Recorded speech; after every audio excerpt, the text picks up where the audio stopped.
Hey, fine people, thanks for checking out my video. Appreciates it. If you likes what you sees, please hit the like and subscribe button. Welcome, journey, entering. Let's go. I want to say it's correctly. Bentoism? Is that what you're calling Bentoism, yeah, yeah, yeah. it? Where did that name come from, by the way? It came from, I was really, it started for me being a CEO, Kickstarter wanting to be like the best version of a company you could do, and always trying to like make the right decision and struggling to do that, often struggling to do that, and being in situations where there's a clear financial outcome, but there were some potentially gnarly community outcomes, whatever, social outcomes that like, hey, this isn't as ideal. And then there's like path B where the financial outcome is less, the social outcomes are also less.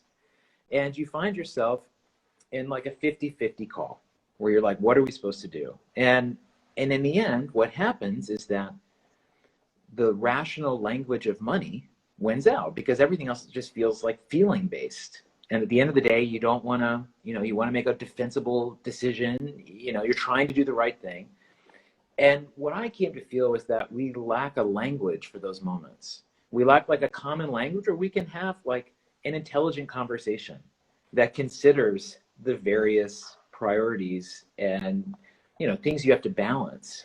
And that, just that without that, we're just going to be a position where the finance side is going to win every argument because it just seems like, well, at the end of the day, isn't it about that? And it is for some decisions, but not for all decisions. And so I was just like, really experienced that as a CEO, just feeling like it should be less hard to make a good call. If it were less hard to be a good call, that would be, what a great thing for the world. And I ended up going a long process of researching the history of how we've defined self-interest and value. Just like, how have we thought about these concepts? How have philosophers thought about this? Like, what is the origin of this? And I like read deep for a long time. And in the end, one day I was drawing in my notebook and I drew a hockey stick graph. And I thought, this is like how we think of our self-interest today, just this line going up and to the right. And I was looking at that picture and I realized, well, this x-axis measuring time, it keeps going from now all the way into the future. So that line keeps going. And this y-axis that's measuring like units sold, power, influence, whatever it is, like that also keeps growing because as our self-interest grows, so does our responsibility. The difference between being a solo entrepreneur and having employees or being single or having a family is huge. So I thought our self-interest also extends from me to us. And suddenly this hockey stick graph turned into this 2x2 of these 4 boxes. And I thought, oh, there's this like now me quadrant, this future me quadrant, this now us quadrant, future us quadrant. And I just wanted to write a very basic description. And so I just wrote next to it, beyond near-term orientation. This is like a simple 2x2 to help you see beyond the near term. And then I realized that was an acronym for bento, beyond near-term orientation, acronym for bento. And I thought about the bento box, Japanese lunch that has 4 compartments and a lid, lets you carry a variety of dishes, not too much of any one thing. And I had just read 2 weeks before this story about how the bento honors the Japanese dieting philosophy called hara hachi bu, which says the goal of a meal is to be 80% full. That way you're still hungry for tomorrow. And I thought, a bento box. We need a bento box for our decisions, for our priorities, for our values, a way to create space, not just indulge and gorge ourselves on what's right in front of us. And just feeling like we all fall short, like no one disagrees with that being important. No one would say I do a great job at that all the time. And that it's just like a muscle memory, an exercise, a framework, a kind of a scaffolding that to me, it's about loving yourself.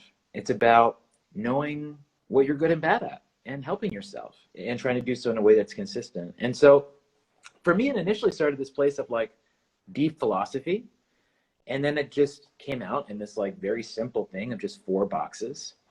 And when I first had the idea, I immediately had this strong instinct, like this is something that people find out about in someone's living room. This is something that's like a secret on the edge of a party and works its way in.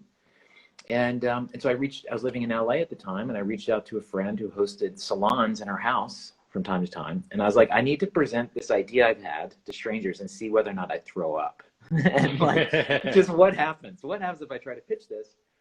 And I did. I presented this idea to 30 strangers, and it was immediately obvious how meaningful it was. And I quickly discovered, and now it's like all the way, that though this began as this like high-minded value for me, like it's a very practical tool. And I now like I've taught thousands of people how to use this, and it's just so simple that it sticks with people. And I didn't know that's how it would go. You know, I had certain feelings about it, but it's, you know, it's hard. We're very good at convincing ourselves of things. So you need to have those second and third opinions. You got to.